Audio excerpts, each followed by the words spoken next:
Vous avez été plus d'une centaine venus communier avec lui sur cette scène devenue mythique.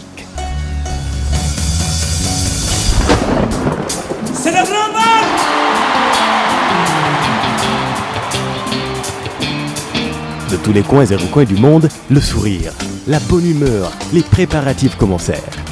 Les tailleurs se mirent à coudre les plus beaux boubous. L'or des bijoutiers reprirent à couler pour le bonheur des belles dames africaines. Vos cris de bonheur et d'exaltation feront monter les décibels. Les solos de guitares électriques se feront plus lancinants, les danseurs tourbillonnant au rythme infernal des tambours africains, tandis que la voix atteindra des octaves jamais égalées.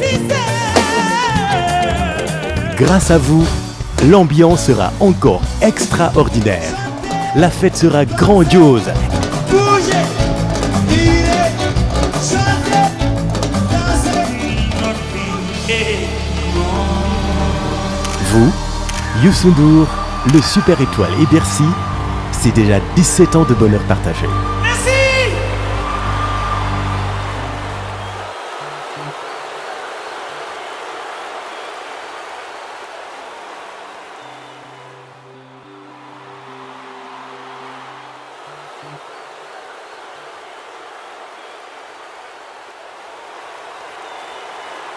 Ça, c'est Youssou N'Dour!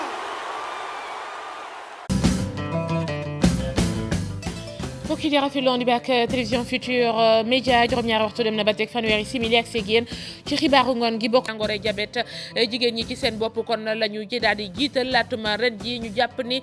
fàggu guy ngir mu mën a sotti faaw ñu dugal ci seen loxo ñu gisee ci ak professeur Seydou Nourou Diop na mu jàppee ni kon jigéen ñi am nañu solo tey ji ci xeex bi waaye it ci wàllu ko lekk gi nga xamante ni war nañu ko xoolaat dees na ca dikki léegi demit ca Sigicoor ca nañu ko màggale bisub tey jii fële nga xamante ni moom moo di diwaanu Kaolack foofee wàllu ko cet ca boppam ca la ñu daal di bëgg a jublu ak ñeent fukki milliards yoo xamante ni danañu ko dugal ca dëkk ba ngir defaraat réseau d'assainissement bi ab lël la ñu fa xëyee ngir daal di waajal jumtukaay wu ni mel nuñ ko war a defee ak it nuñ ko war a sàmmee accident yi ci tali bi ak permis à point bi ñu jàpp ni bokk na ci li ko mën a régler loolee nag laaj ponk yu bari yoo xamante ni faaw ñu teg ko laata ñu ca àgg nes na ci xuus tuuti ak ñu seen xam-xam màcc ci wàllu woowee ci njeextalu xibaar yi lay doon ponk yaa nga kon mbokk yi ni tuut ñu yaatal ko.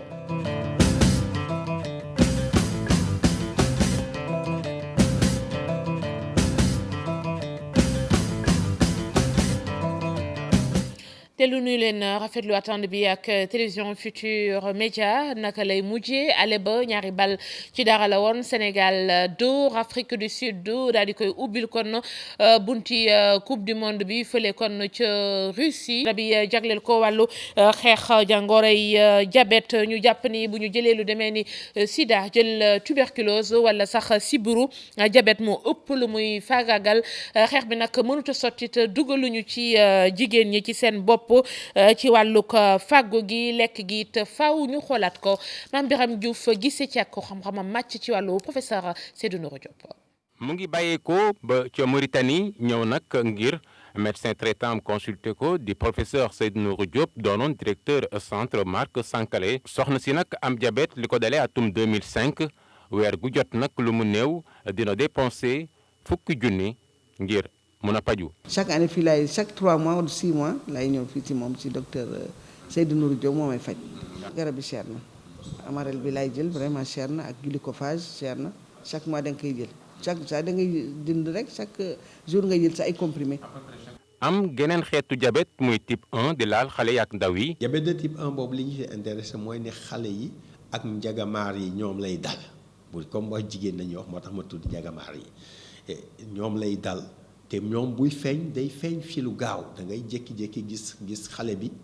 muy saw mu bari di naan bu bari ak yaram wi di ñiis ci lu gaaw ci benn weer mën na ci perte lu juróomi kilo. soxna yi jamono ji mel ni nag ñooy gën a loru sax ci jàngoro ji di diabète tax sax ba ren thème gi ñu jagle leen ko ngir rek gën a mën a yee nit ñi ñu moytu lii di diabète. jigéen ñi daal gis nañu ni diabète yàpp na leen ndaxte statistiques yu ñu def 2015 ci àddina bi yëpp gis nañu ne bu fekkee nañu ne ñeenti téeméeri junni ak lu topp ñoo am ci yëpp ci àddina bi ñaari téeméeri junni yi ay jigéen lañu yenn ñaari téeméeri junni nekk ay góor mais li ñu gis ci biir nag mooy li ñu gën a tiital mooy ni jigéen ñiy dee ci jigéen ñi ci ngir jabet ñoo ëpp lool ñiy dee ci góor ñi ngir jabet. moom daal affaire bi presque ci lekkin bi la ñoom léegi kii docteur bi dafa may jox régime mais xam nga rek africain mënu suivre régime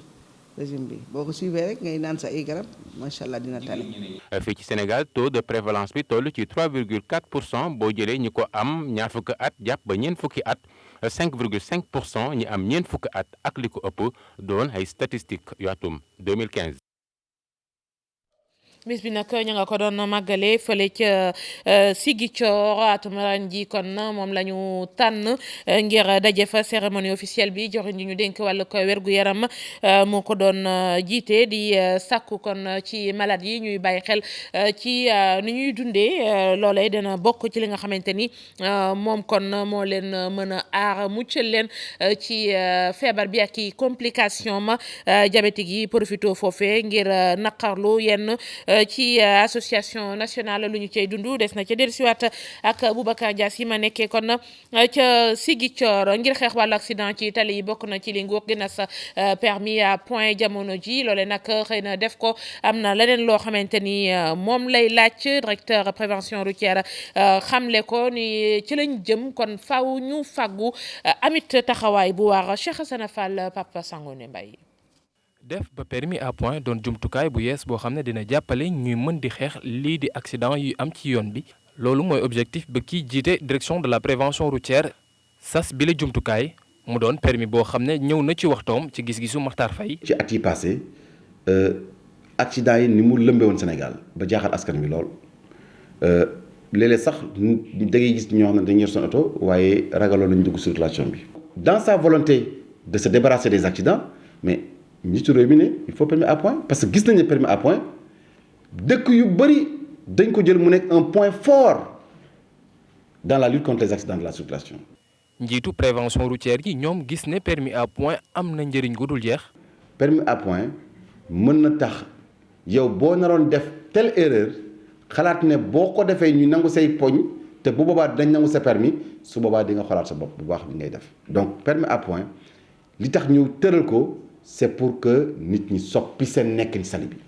muy doon tamit permis boo xam ne du mën a dox ci réew mi tant que amul ay jumtukaay yu mu àndal. waaye su ñu bëggee mu efficace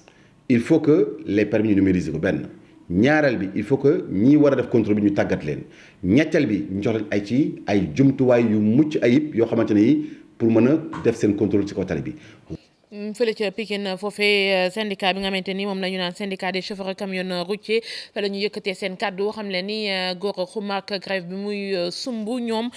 du ñu ca mën a dugal seen loxo politique sax la ñu gis ni moom moo ko lal ndax ponk yi mu tëraloon ci wàllu revendication nguur gi ñu ngi ko tàmbali woon di jëfee kon boobee banque loxo gisatuñu lay wi Abdoul Aziz Thiam di président kuréel gu ni mel àdduna ci micro Salif Sow. dañoo gis ni ci loolu muy dem grève dafa teg ay points yoo xamante ne ni moom ci lay dem grève yi points yi mu nekk réflexion axe Tamba Kidira benn bi permis à point la beneen bi âge yu chauffeur à 30 ans bon loolu ñu gis ni axe bi kooku moom mu ngi ci table état xamaloon nañu décembre incha allah rabbi ñoom dinañ commencé réflexion yi axe Dakar Kidira Dakar ba Goudiri Tamba ba Goudiri. beneen bi mu nekk ci wàllu permis à point président moo jëloon décision boobu noonu wax ko te dañoo yaakaar ni tamit su nekkee ci réew accident yi bari nit ñi di dee amaana tamit ku yor réew mi dañoo jàpp ne dañuy xuppante ak ña fa ne. point yi muy revendiqué yëpp mu ngi ci table autorité yi comme lu mel ni tam assurance CEDEAO bi. grève bi moom wax dëgg yàlla képp ku bokk ci GIE bi moom demoo ci bokkoo ci parce que tam mënuñu gis loo xam ne dañ ko teg ci table. ñu di ko waxtaan jox ñu date. amul sens effectivement amul benn sens day sonal sénégalais yi ci màggal lañ jógee chauffeur yi si sonn. élection chambre de commerce yi moom jàpp leen ni yàggatul le président union des chambres de commerce du Sénégal moom moo ko xamle Serigne Mboup jàpp ni procédure bi door nañu ko kon ci lu yàggul danañu àgg ca yooyee jongante mu yëkki kaddu yi ci fukk ak juróom-benneeli assemblée ordinaire bu chambre consulaire régionale ñu teewlu ko kon ci micro Cheikh Tidiane Dione leeral yi mu indi ci yooyee jongante. nag mooy dañ ko bëgg a réforme pour mu méngoo ak politique gouvernement bi. ak ay concertation yi la yu ñuy def yoo xam ne ñi ngi ci yaakaar naa ministre de commerce moo gën a apte pour wax kañ lañ koy def mais yaakaar naa amul blocage ay concertation ay waxtaan et yaakaar naa xëy na balaa yàgg danañ ko def ndax loolu moo gën ndax ñun bu ñu élire depuis 2010 normalement bu ñuy wax transparence ci secteur privé la war a commencer bu ñuy wax ci limitation des mandats ci secteur privé la war a commencer. mënuñu fi toog rek depuis 2010 ba léegi ñu naan duñ def élection kon danañ pénaliser ñeneen ñi nga xam ne nii dañoo bëggoon a dugg chambre de commerce yi wala ñeneen ñi nga xam ne nii kontaan nañ ci suñu liggéey wala ñeneen ñi nga xam ne dañoo bëgg a fal ñeneen kon loolu dana indi problème. ñu kontaan mooy agent de poste yu Kolda seen diggante ak waa mairie ba neexatul ndax ne nañ dañu leen a bëgg yëkkati ngir taxawal fa kon benn esplanade kon waxuñu leen fan la ñu war a jëm loole nag indi na kon diggante bu ñagas foofee Abdoulaye Diallo la ñu fay fekk ji ca Kolda. dara doxul diggante poste ak mairie bu Kolda waa poste ñooy tuumal mairie bu Kolda bii clôturé maanaam tàppaat seeni béréb liggéeykaay te di leen laaj ñu jóge fa. mais munoo xëy. un bon jour ñëw indi say clôture tegal ñu ko rek ni ñu jug leen te it bu nekkee expropriation pour cause d'utilité publique mënoon nañoo toog pencoo waxtaan ko ci table bu ko defee dinañ trouver solution boo xamante ni ci ñaari pàcc yépp booy xool ki nga xamante ni mooy ndey mbill gi kenn la nekkul ñaari parti parce que tey bi yàlla may ko mu nekk ministre de la communication et des postes kon mooy sunu kilifa waaye tamit yàlla jox na ko tey moom moo ŋànk li nga xamante ne mooy mairie bi kon tamit mooy kilifa mairie bi mais benn kilifa nag ñu ko olof di waxee rek ndey ji seex day tëddee jaaxaanaay. Nous sommes un service public mais quand on te dit de quitter quelque part donc on t'amène quelque part et aussi il ne faut pas occulter le fait que au-delà de notre mission de service public nous sommes aussi une société à caractère commercial où on a besoin de la visibilité. secrétaire général mairie biñ ko laajee li waral ñàkk déggoo bi lii la ci indi comme tontu. li am te ñëpp ko xam mooy projet bi mat na fi 2 ans ñu ngi léewtoo ak ñi occupé site yi pour ñu mën fi jóge bind nañu def nañu sommation plus de 5 sommations. La dernière en date bi ma demee bureau moom receveur jox ko lettre bi dafa mu ne man du mu fi jógee tant que indiwoo gradeur nga daaneel bureau bi sama kaw du mu fi jógee ma génn ne ko comme loolu ñun daal yoon la ñuy topp. diggante mairie ak poste bi kenn ci ñoom parewul dellu ginnaaw ci mbir mi. waxtu woowee fële ca diwaanu ko Kaolack nee nañ 40 milliards ñeent fukki milliards ci suñuy koppar danañu ko fa dugal ci wàllu réseau d'assainissement la ñu bëgg askan wa jot sa commune bu Kaolack ni calte ga dëkk ba nekkee ëpp na faw kon ñu taxaw ci office national bu assainissement ni boobee projet ñetti weer yu njëkk yi ci atam 2018 la ñu ko war a tàmbali Ibrahima Thiamé. commune bu Kaolack nag ñu koy dàkkantel ne bokk na ci commune yu gën a salte ci dëkk bi xëy na loolu léegi bu dakk ak projet d'assainissement bu am solo bu nga xam ne waa ONAS ñoo ngi koy nas taxoon sax ñu amal CRD ci teewaayu gouverneur de région projet boobule ñeent fukki milliards lañ ci nar a dugal. indi tey mooy ñaari yëf benn mooy waxtaan ak nit ñi situation assainissement Kaolack ak ak jafe-jafe yi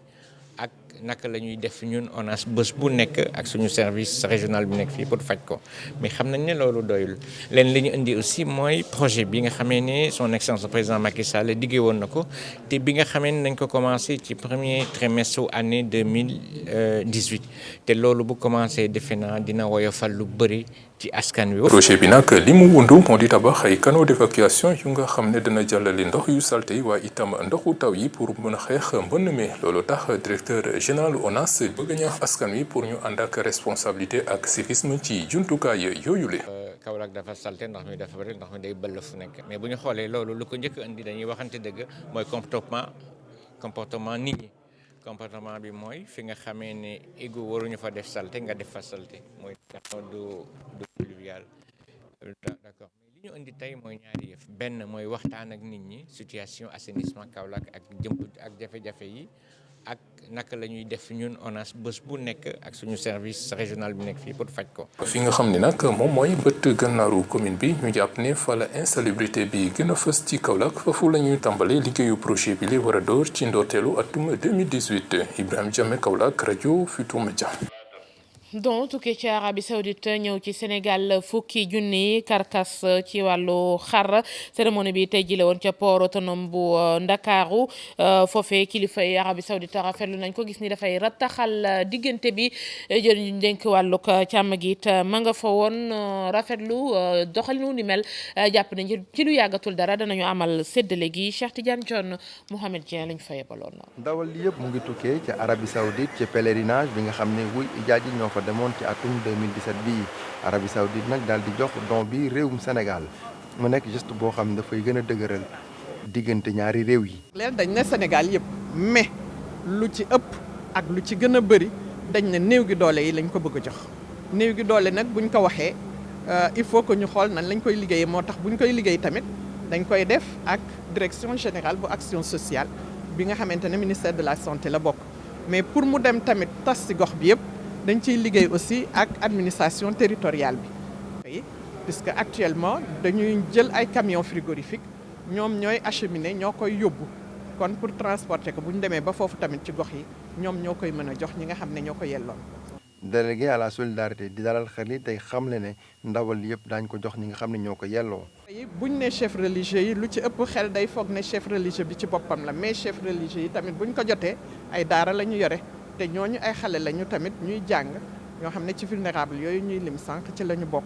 centre hospitalier yi tamit dañ ci bokk puisque am na ñu ca dëkk tamit ak ñu fa ne ñu leen di gunge te ñu néew doole ñoom ñëpp tamit war nañoo jot ci ndimbal gi nga xamante ne Arabie Saoudite moo koy indil nañ ko ñi koy war a yóbbu taxaw nañu kon ci semaine bi rek incha allahu rabbi dinañ ko commencer pour yóbbu. laata nag ñuy def distribution karkaasu xar yooyu nga xam ne nag ñu ngi leen rendi woon ci pèlerinage atum 2017 bi jamono ji nag kees yëpp ñu ngi leen daal di conserver ci benn ci chambre froide yi nekk ci port autonome bu Dakar. kon Dior Ndiagne dénk wàllu ko solidarité moom moo fa nekkoon lu jëm ci meneenum ndaje mu ñu doon amal fan yi ak yëngu-yëngu yo ko soxal mu di journée internationale de l'écrivain loolee nag jeex na édition ren bi ci wàllu woowe gaa ñi jàpp nañu ni mënees nañoo wax ne daal ndam la réussite xamante ni moo di président association des écrivains Aline Badara Bey yëkki yooyee kaddu profito dañ nag daal di gis sa profito ci rafetlu ni nga xamante ni kon doxale nañu ko ren ji dugal ci tout temps ki Aïssatou Paye Modou Diop. ñaar fukk ak juróomeelu édition bi nga xamante ne ñu ngi ko jagleeloon journée internationale de l'écrivain nag jeex na mu nekkoon ay ndaje ak ay échanges culturels yu am solo mu mel ne nag ci ndaje googu ñu amaloon nag taxaw nañu bu baax ci li nga xamante ne mooy édition fii ci Sénégal. léegi ak accords yi fi am nga xam ne dafa am ay juboo ci ay maison d'édition yu Sénégal ak yu Cameroun yu Sénégal ak yu Maroc yu Sénégal ak yu Congo yu Sénégal ak Côte d'Ivoire yu Sénégal ak Palestine yooyu dina yokk lu bari ci édition parce que dina fexe marché bi nga xam ne da doon nekk marché wu 1000 exemplaires 2000 nekk marché wu 5000 am aussi ay possibilités de traduction. ñi nga xamante ne ñoo organiser mbir mi taxaw nag ci li ñuy wax édition scolaire mu nekk secteur bu am solo ñu dem ba gis nag dafa wax a dellu ci loxo doomu Sénégal yi. édition scolaire bi universitaire bañati nekk ci loxo gan yi loolu parce que dëkk bu fexe ba sa édition échappé la nekk ci ay leen dëkk boobu tu es en danger parce que li nga xam ne mooy déstabiliser sa dëkk di jóge ci intelligentsia bi ay maison d'édition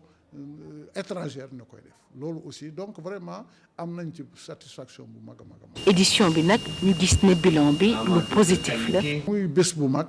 ñu am ci ay moment yu nga xam ni moment yu am solo la. ñu am aussi ñun ay relation relation wu xalima bu bind. dañu wax ni Dakar dafa war abriter année prochaine benn congrès wu panafricain des écrivains. ginnaaw bi nga xamante ne amal nañu journée internationale de l'écrivain léegi nag ñu nar a jublu ci li ñuy wax foire internationale du livre mu mel na nag loolu yëpp continuité la. tàggat yaram ak gaynde yi jamono ji kon ña nga ca seen digg ak kon Afrique du Sud démb nag gannaaw match aller ba président Macky Sall dalaloon na leen ndax ca la ñu qualifié daal di fas yéene jëm ca Russie ca sargal gam leen doon sargal ak ñaar fukki millions nga mu ca jox ku nekk ak it ñoom li ñu ci bëgg leneen di diggante terrain passeport diplomatique ñi seen xam-xam màcc ci wàllu tàggat yaram dellusi nañu ci boobee audience wan jàngat lañu ci mën a def Ibou Diouf Thierno Laurent Mendy. Gaynde football yi ñoo nekkoon ganum jiitu réew mi fële ca palais de la République loolu lay may ñi nga xam ne rek ñoo fi teewoon tey di Moussa Sow ak ki ñoñam ñu jottali li ñuy sàkku ci njiitu réew mi. nekk boo amee audience li nekk sa xol ngay laajte mais bu fekkee ñoom dañoo soxla ay terrain ak passeport diplomatique pour gën a mën a rattaxal seen dem ak dikk yaakaar naa ni lu mu si waroon mën a boole moom moo di plus d'espace vert ak ay stade parce que bu ñu waxee sport développement sport mënuñu développer sport sans pour autant ñu am ay stade. nekkuñ ci ay tolof ci wàllu koom tubaab fakal la macha allah. li ñuy gagné Angleterre ak Europe ak yooyu noonu war nañ ci mën a am ab toit même su fekkee ne ay Sénégal war nañ ko doole laaj li waroon laaj moom mooy naka lañ mën def occasion la comme du toog njiitu réew mi tout le temps lay am wax ko kat ci wàllu footballu local bi ak naka lañ mën def ba coupe du monde bi tiire football local bi. ci kàddoom nag kii du njiitu réew mi gannaaw ba mu rafetloo li nga xamante ne mooy qualification équipe nationale ñaax na leen tamit ñu gën a taxawal Sénégal fépp fu ñu mën a nekk. jàpp naa ne Macky Sall moom dafa topp rek li askan wi def. parce que boo gisee keroog ba ñu jógee aéroport la fa ñëw ci ay nit ci loolu la topp mu nekk nag njiitu réew mi jiite Sénégal yëpp